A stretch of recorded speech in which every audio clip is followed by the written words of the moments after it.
What God do you believe in? The God who never answers my prayers.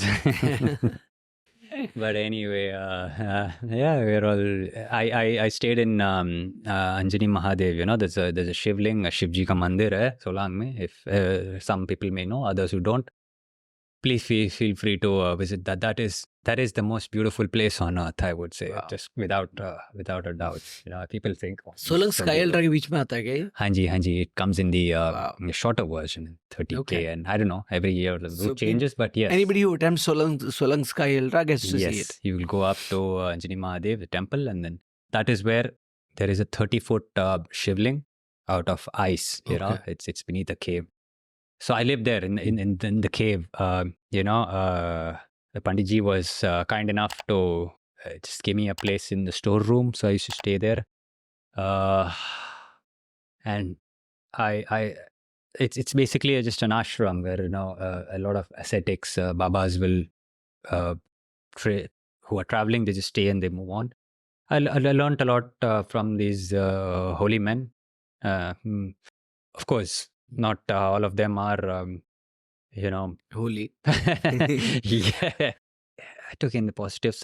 My life quite changed there. People think that, wow, this place is so beautiful. This place is amazing. I want to stay here. And the minute I saw it, I wanted to stay there. And I actually moved there from my heart. And then it really taught me a lot, a little more when you're in that kind of environment, when there's no people around. It's just so you're in a temple, in an ashram, you're eating sattvic food every day, onion, garlic even. Forget about meat and all that. My only job was to do seva, just to feed the ashrams, just roti bilna, sekna, jhadu pocha karna. I'm doing seva all day. And then I get food and lodging to stay there. So I used to do that. I used to help out to bring sabjis from the market, and they were happy with me. So I was there. That kind of changed my life, and then I believe strongly in Shivji, and I believe in the power of meditation, and there is this, there is some power. Do you think so? Just throwing it back to you. Are you believe in God as well? What? That's a tough one. Putting it briefly, what's the thing? It's like, are you agnostic or what?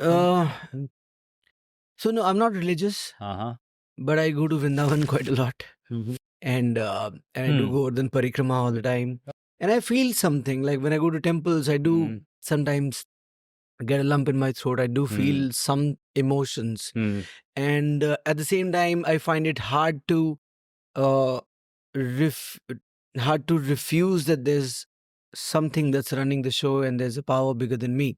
At the same time, I believe in science, and none of this is proven. And I'm tempted to still believe a little bit that there's something that may not be proven, but something that we don't understand. But it's not like I've ventured into it either. It's not like I've done deep explorations of it and not found anything. It's just that I've done superficial explorations and I dismiss them.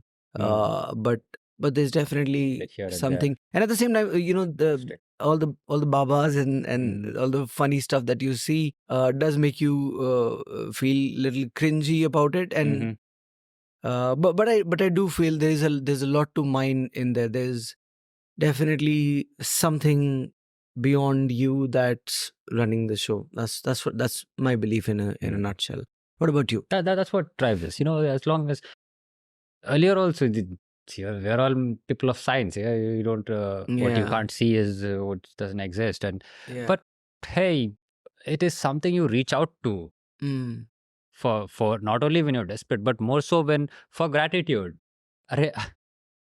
Days have gone by when I have no food, and then you have food, you're happy, right?